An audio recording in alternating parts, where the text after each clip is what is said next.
wiilkiisa waxaa isla cawadaan ceshaanayto wax ku dhuftay mid toorey wiilkiisna waaye ku dilay magaalada muqdisho aabihii ku dilay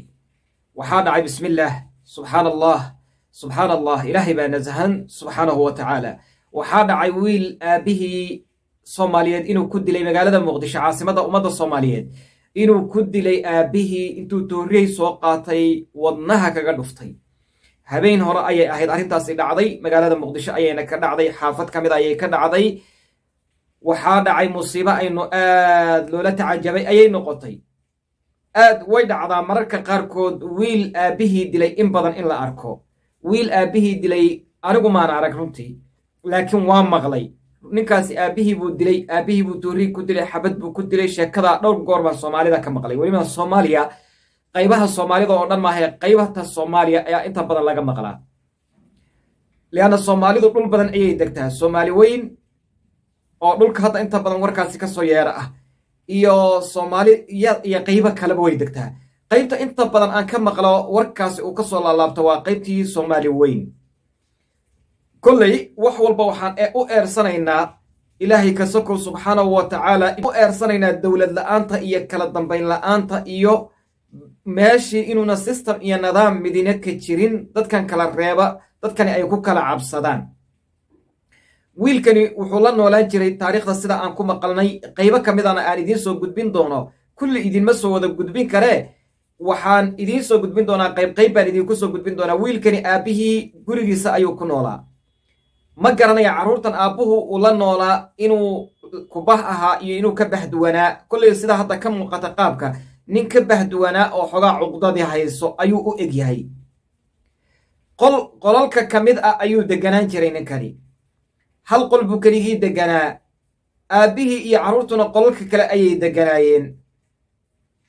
waxaa sheeko nagu soo gaadhay oy noo sheegayaan dadku inuu mar walba aabbaha iyo isaga dagaal ka dhexayn jiray khilaaf ka dhexayn jiray dadkuna ay aad u ogaayaan arrinta noocaas ah aabbuhuna mar walba waalid weeyaan oo waxbuu og yahay waxbuu arkaa caqliga iyo wax ku qiyaasaya wuxuu dhihi jiray baa la yidhi kanaa aakhritaankayga ii dili doona ayuu dhihi jiray muddo ayaa marka dagaalkooda xaafaduhu ay ka warhayeen oo mar walba ayagoo isdagaala ayagoo khilaaf ka dhex jiro ayagoo buuqaya ayaga oo dee dad islaynaya oo kale alla kala qaban jiray subxaan allah canug aabbihiisii dhalay la dagaalamaya oo la doodaya oo la murmaya inna lilaahi wa inna ilayhi raajicuun waa imtixaan rabbaani ah arrimahaas waxay noqon karaan imtixaan la imtixaanayo aabbaha la dilay hadda uu ninkii dhalay ee uu adduunka keenay ee isagu sababta adduunka ugu noqday inuu adduunka ku soo biiro uu dilay waxaan dhihi karnaa waa la imtixaanayaa waxaa kaloo dhici karta inay xagga isagu wax uu galabsaday ay jirtana way dhici kartaa ama xagga waalidka ha ka galabsado ama ilmaha laftooda xaq bay kugu leeyihiin xaqoodii haddii sidii la rabay aad u gudan weydo ood isu saari weyda xaqoodii adiga laftaada waa lagugu imtixaami laakiin marnaba ma gaarayso ilmahaaga ood xuquuqdiisa gudan weydo xataa marnaba ma gaarayso inay ku dilaan inay kula doodaan inay kula murmaan wejigaaga inay intay soo hor istaagaan ku xumeeyaan walaa taqul lahumaa uffin walaa tanxarhumaa waqul lahumaa qawlan kariimaa uf ha ku dhihin wax hadal ay kahsadaan ha ku dhihin labada waalidka aabbi iyo hooyo lama ogolo sideedaba qawlan wa ficlan inaad dhibaato u geysata mahma ayagu ay wax walba kuu geystaan ka carar haddii ay suuragal kuu noqon weyda inaad la noolaato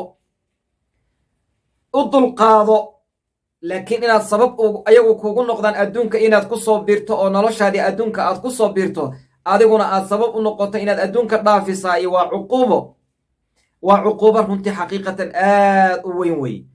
haddaba aan ku soo laabanna mawduuci aabbahan wuu dhintay wuu geeriyooday waa la aasay wuu dhintay dad oo deriskiisii abaa inooga warramaya bal ila dhegaysta kiisa waxaa isla cawadaan ceshaanayto wax ku dhuftay mid toorey wiilkiisna waaye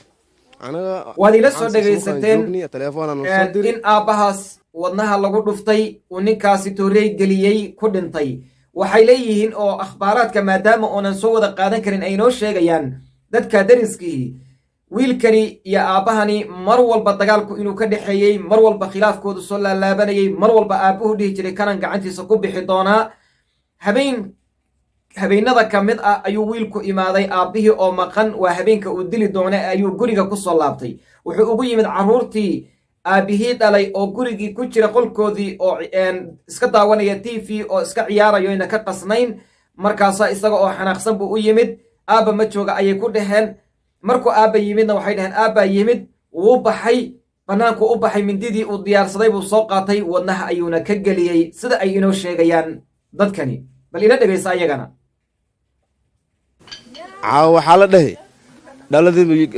qolka dhalada odayga iyo gabdhihii isla fiirsi ay ku baashaalayeen waa dhegaysatay odagan banaanka u jiray. wiilkaasi aabihii uu dilay. wiilka marka maxaa ka sii camal cawad dhal mu fiirsi jirin bay caaw qolka ma xasib bilam ciyaalkii ta shaqay. wuxuu ahaa wiil daraagis isticmaala khaasatan qaybta qaadku waa daraagis, sigaarku waa daraagis, khamradu waa daraagis, waxyaabaha kale ee alkoholka la qaato oo dhan ama san ha laga qaato ama xidid ha laga qaato ama af ha laga qaato ama meel kale ha laga qaatee ama ha la uriye waa wada khamri iyo waxa weeyaan iyo xashiishad iyo qashin weeye. waxyaabahaasuu isticmaali jiray, welibana qaad buu isticmaali jiray bay dhaheen. canug horta qaad isticmaalayo oo qaad cunayaay markuu lacagta waaye ee uu xanaaqa ee xaraaradiisii iyo balaayadiisii ay qabataay, waalidkii markuu wax uu qaado oo kala waayo, waalidkii ayuu dib ugu soo laabanayaa. waalidkii ayuu ka raadinayaa lacagtii. shaydaankii baa ku soo celinaya, daraagiskii iyo xumaantii baa ku soo celinaya. ilaahay baa qur'aankiisa inoogu sheegay, nebi maxamedna sunnadiisu inoogu sheegay waxaan inay yihiin khubthi. waxyaabahan daraagiska waa khubthi inay yihiinna waxaa ka mid ah aabbaha inaad af iyo kala muranto, dood iska dhaafe inaad gacan u qaadaa iyo waa shay aad u xun. yaa kugu kalifi karaa? ummul khabaa'idkan iyo waxyaabahan xunxun ee qaadku kow ka yahay, sigaarku ku jiro, khamridu ku jirto, alkoholka kale uu ku jiro, wax kastoo maandooriye uu ku jiro ayaa keenaysa. arrinta labaad ee keenta waxa weeyaan aabbaha ama waalidka ilmahooda inayna diinta rabbi subxaanahu wa tacaala inayna baraynin. kooda ugu roonee dhaha ilmahaygii baan wax baray baa iskuul iyo qashin ka daba wareejiya. kama dhigna arrinkaasi iskuulka inaan nacayno ama aan caayayno. iskuulka ha la geeya ilmaha. ilaahay baa diintiisa ku sheegay inay adduunyadaadana aad ka barato. qur'aanka inoo sheegay inaad haddana aad is-ilaaliso ood ilmahaaga midigta diintiisa adugu qabato. inta uu yar yahay ee gacantaada ku jiro diinta rabbi subxaanahu wa tacaala kula dadaal. iskuul maalinkuu baby galaas unity iyo galaasyadii ugu hooseeyey uu ahaa ilaa uu secondary ka dhammaynaya, ilaa uu jaamacad ka dhammaynaya, weligii looguma aqrinin cabsida ilaahay iyo waalidka ixtiraamkooda iyo akhlaaqiyaadka suuban iyo looguma dhigo. waxaa loogu dhigaa kan ku dar iyo kan ka jar iyo midkan u qaybi iyo kan ku dhufa iyo waxaa la baraa maadooyinka kolkii laysu geeyo waxaasaa ka dhasha. qofku markuu jirkiisu isbedelo waxaa lagu baraa waxyaabo uun noocaas oo kale ahoo adduunya lagu baraa. mararka qaarkood laga yaabo falsafo inay wadato diinta ay ka fogaysaba, hadday welibana meela dad akhlaaq xun ay barayaan. gaalka islaamgaalana way noqdaan, islaamkana way noqdaan. marka wiilkaas runtii xaqiiqatan aniga waxaan dhihi karaa war ilmaheenna aan diinta ku tarbiyayno. haddaad wiil dhasho, haddaad gabadh dhasho,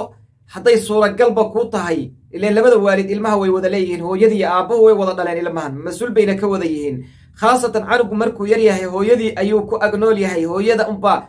hadday labadooda wada nool yihiin waa ilmaha korriishaha ugu fiican, waa labadooda waalid markay wada nool yihiin. markay kala tagaan dhib iyo cuqdad iyo balaaye iyo waxaa ka timaada inta badan ilmaha nolosha ka dhacaya halkaasi ka imaadaan. walow ay jiraan kuwo la wada korsado iyagana nolosha ka dhaca iyagoo la korinaya, laakiin kuwa kalea ka fara badan. khaasatan ilmaha hooyadu ay gacanta ku dhigto, aabbahaad moodaa inuu ku dhaamo ayaa sii hallaaba. horta waxaan leeyahay labada waalid hadday wada joogaanna ilmaha gacanta ha ku wada qabteen, oo ilmaha kolba kooda ay u arkaan inuu ilmuhu ka cabsanayo oo ilmaha maaragtay wanaaggiisa wada ha lagu ixtiraamo. hadday kala tagaanna mar kasta ilmahooda inay washaawirhum fil amri uu ka dhaxeeyo ayaa loo baahan yahay. oo ayna hooyaduna haddii marka ilmihii haysa ayna aabbihii ku xumaynin, aabbahana una ku xumaynin hooyadii. marka waxaan leenahay wax kaloo dhahna ma jirto. inna lilaahi wa inna ilayhi raajicuun. wiil aabbihii ku dilay tooray wadnaha ku dhuftay runtii xaqiiqatan oo aabba miskiin ahaa warshad iyo wuxuu ka shaqayn jiray waxyaabo noocaas oo kale ah aabbaha ilmihiisana waxaan leenahay bedel khayr qaba allaha siiyo reerkiisii uu ka tegey iyo ilmihiisii yaryaraa bedel khayr qaba aabba khayr qaba iyo ku bedel booskiisa usoo galo khayr badan ilaahay ha siiyo isagana ilaahay naxariistii janna ha ka waraabiyo ninkanna ilaahay ha soo hanuuniyo sharciga islaamkana ha la marsiiyo oo ilmaha cuquubadiisu way ka badan tahay dadka kale ee istilaa qof aabbihii dilay ama hooyadii dilay cuquubadiisu way ka badan tahay intaasaan kusoo joojinayaa insha allah